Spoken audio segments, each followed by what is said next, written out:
श्रोता प्रेमियों, मैं राम सागर शास्त्री आप लोगों के समक्ष एक प्रसंग रखने जा रहा हूं। कुंभकर्ण रावण संवाद।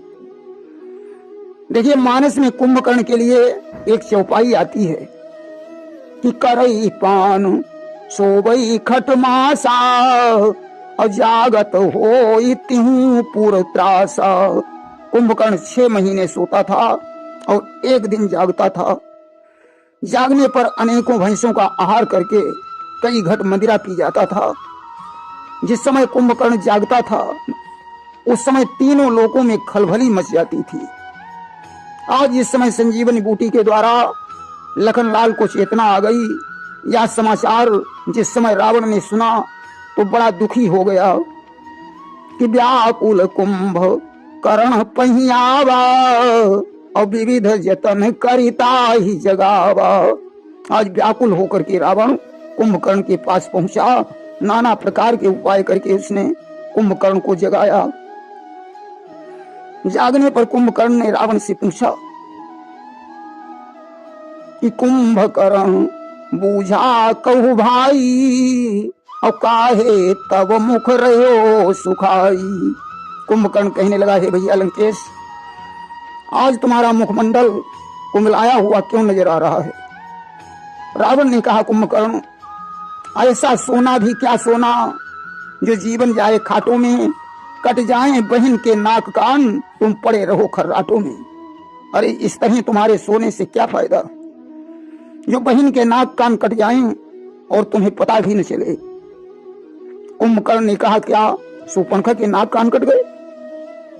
ऐसा क्यों और कैसे हो गया?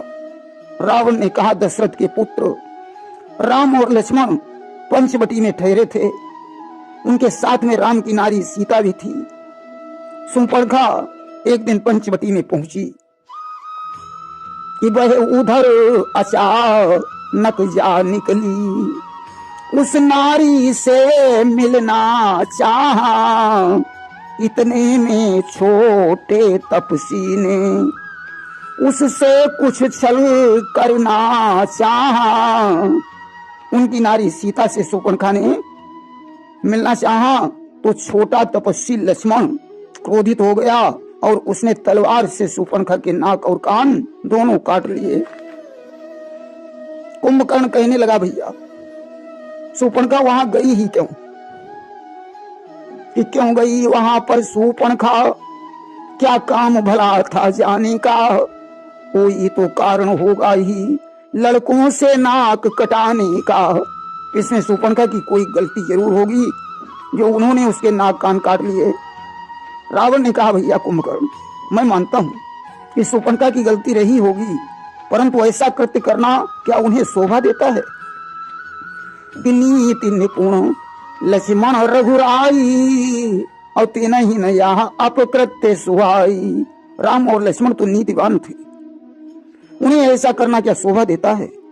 यदि शूर्पणखा गलती कर रही थी तो अपनी नीति का प्रयोग करना चाहिए था कि साम दाम भय भेद दिखाई और देते शूर्पणखा ही लौटाई। उसे समझाते, लालच देते, क्रोध दिखाते, मारते पीटते और उसे वापस कर देते। फिर भी अगर उसे समझा नहीं पाते तो अगर ताई समझाई न पऊते तो पकड़ के समम ढींग लईते। जब शूर्पणखा नहीं मानती तो केसों को पकड़कर घसीटते हुए मेरे पास ले आते और तब हम ते ही देते समझाई, तो यह अपमान से हो नहीं जाई। तब शूर्पणखा को मैं समझा लेता, परंतु यह अपमान गवारा नहीं हो रहा है। इसलिए भैया कुंभकर्ण, मुझे भी गुस्सा आ गया और ताते बढ़ो क्रोध तनु भारी और हरि लाए हम तिन की नारी। क्रोध की उमंग में मैंने मामा मारीच को सोने का हिरण बनाया और साधु का वेश धारण करके उनकी नारी सीता का हरण कर लिया।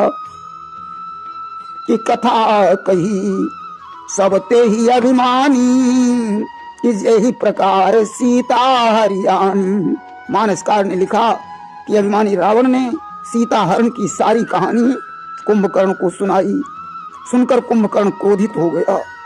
उसने कहा भैया रावण कि भल न कीन यह निश्चर ना अब मोही आई जगाए का। तुमने अच्छा नहीं किया। जिन राम के सारे सुरवृंद चाकर हैं उन राम की पत्नी का तुमने हरण किया। उनके क्रोध का तुम्हें पता नहीं। अब याद रखना तुम्हारे इस कृत्य से सारी लंका का विनाश हो जाएगा। भैया अब तुम मुझे ज्ञान देना बंद कर दो। कुंभकर्ण कहने लगा वाह भ्रात बलवान पर नारी हर कर मुझे लगे सिखाने ज्ञान। रावण शांत हो गया, विचार करता है अभी कुंभकर्ण नशे में नहीं है।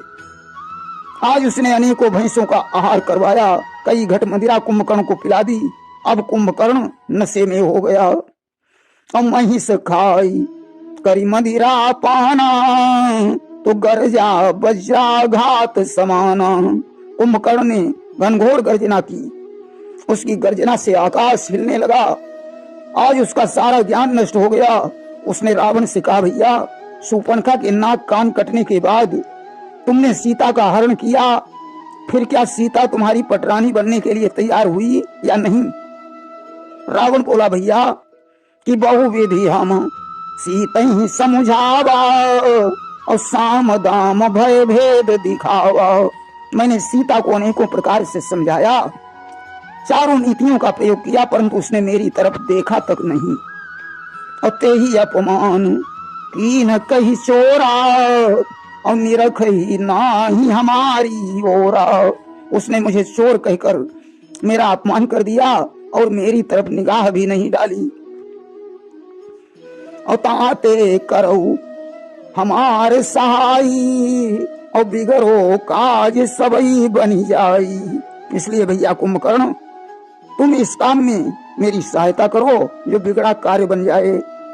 कुंभकर्ण ने कहा भैया ऐसा करो कि तुम राम को रूप अनूप धरऊ और जाहु चले सिय के ढिंग भाई और भरी हई निज अंकम तुम ही सिया अनुमान के आपन पति रघुराई। तुम राम का रूप बनाकर सीता के पास चले जाओ, सीता तुम्हें राम समझकर अपने हृदय से लगा लेगी। रावण ने कहा भैया मैं ऐसा भी करके देख चुका हूं कि हमारी सौ जतन करिहारी गए पर किंचित ना ही मिली सफलाई। और जब राम को रूप बनावत हूँ तब परतीय सूझी परत मोहिमाई। ऐसा करने पर भी मुझे सफलता प्राप्त नहीं हुई। जब मैं राम का रूप बनाता हूँ तो पराई स्त्री मुझे माता के समान प्रतीत होती है। कि राम रूप जब देखूं धारी तो परतीय सूझी परत महतारी। कुंभकर्ण ने कहा भैया तुम चिंता मत करो, मैं राम और लक्ष्मण को आज ही युद्ध में समाप्त कर डालूंगा और सीता तुम्हारी पटरानी बन जाएगी। आज कुंभकर्ण सेना सहित युद्ध करने के लिए चला। राम को देखकर कुंभकर्ण को दया आ गई और कहने लगा कि यह नीलांबुज श्यामल शरीर रण मध्य उतरने योग्य नहीं। हे राम तुम्हारी मधुर मूर्ति सचमुच वध करने योग्य नहीं। हे राम तुम्हारे इस श्यामल शरीर पर मुझे दया आ रही है कि मैं तुम्हारा वध किस प्रकार करूं। राम ने कहा कुंभकर्ण रणस्थल में दया दिखाना ही कायरता का प्रतीक है, अतः बातें बनाना छोड़ दो और युद्ध करो। कुंभकर्ण युद्ध करने लगा। राम ने पहले तो कुंभकर्ण के नाक और कान काट डाले, इसके बाद उसकी दोनों भुजाएं काट दी। और तब प्रभु को तीव्र सरलीना और धरते भिन्नता सुशिर कीना। इसके बाद भगवान राम ने तीव्र सर से उसका सिर धड़ से अलग कर दिया और रावण के आगे गिरा दिया।